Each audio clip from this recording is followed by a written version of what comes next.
ان الدین عند اللہ الاسلام، دنیا کے سارے مذاہب اور اپنے آپ اپنے دھرموں کو گڑھنے والے اور بنانے والے لوگوں سن لو، تم جس راہ پہ بھی چلتے رہو، لیکن اللہ کے نزدیک راہ صرف ایک ہے اور وہ ہے اسلام۔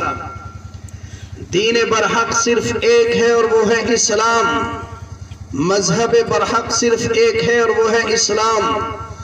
اللہ تعالیٰ کے نزدیک اسلام کے علاوہ کوئی طریقہ زندگی، کوئی مذہب، کوئی مشرب، کوئی مسلک قابل قبول نہیں ہے۔ اسلام کے آ جانے کے بعد عیسائیت قابل قبول نہیں ہے، جو کہ اپنے زمانے میں مذہب برحق کہلاتا تھا۔ اسلام کے آ جانے کے بعد یہودیت مذہب برحق نہیں رہا، آ جانے کے بعد منسوخ ہو گیا۔ اپنے زمانے میں وہ رائج تھا، لیکن اسلام کے آ جانے کے بعد وہ منسوخ ہو گیا۔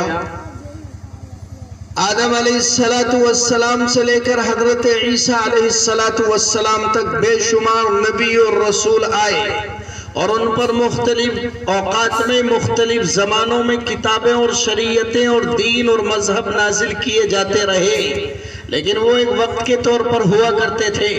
جب اسلام آیا تو اعلان کر دیا گیا کہ اب عیسائیوں سنو، یہودیوں سنو، بدھسٹوں، کمیونسٹوں سنو، بس اللہ کے نزدیک ایک مذہب ہے اور وہ ہے مذہب اسلام۔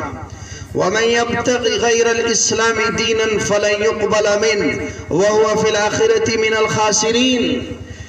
اسلام کے علاوہ اگر کوئی اور مذہب اختیار کیا، اسلام کے علاوہ اگر کوئی اور شریعت اختیار کی، اسلام کے علاوہ اگر کسی اور طریقے پر زندگی کو گزارا، اسلام کے علاوہ اگر کسی اور دین کے مطابق نمازیں پڑھی، روزے رکھے، عبادتیں کی، تلاوتیں کی، طریقہ اسلام کے علاوہ خوشیاں کی، غم منائے، تو فَلَن يُقْبَلَ مِنْهُ، وہ پھر اللہ کے یہاں ہرگز قبول نہیں کیا جائے گا۔ سونے چاندی کے انبار خرچ کر دو، دولت کے دہانے کھول دو، خون پانی کی طرح بہا دو، اسلام کے اگر خلاف ہے تو اللہ کے یہاں اس کی کوئی وقت نہیں ہے۔ اسلام کے آ جانے کے بعد، اسلام کے نازل ہونے کے بعد